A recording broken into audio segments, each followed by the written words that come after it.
What is the Islamic view about animals used in places of entertainment, for example in zoos or circuses, for the amusement of others? There is a verse of the Holy Quran which says, وَإِذَا الْوُحُوشُ حُشِرَتْ. When the wild animals would be gathered together. So it's not in vain, this prophecy.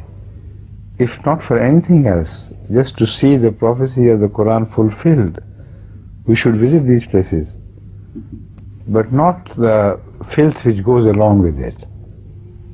So instead of circuses alone, we should visit the zoos, etc.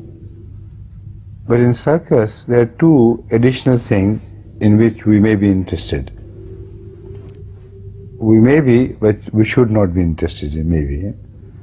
One is the role of girls and women and all that, and they're dancing and they're exposing themselves. This is not Islamic. But the way they train the animals, that is, according to the Quran, we can see the Quranic light on the potentials of animals which have not been traced before. So that point is good and the first point is bad.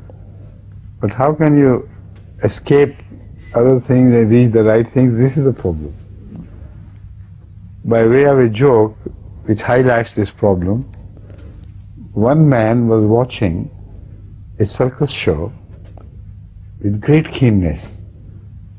What was happening was that a lion was shown to put his paw over the head of a lady, and the lady put her hand over the head of the lion.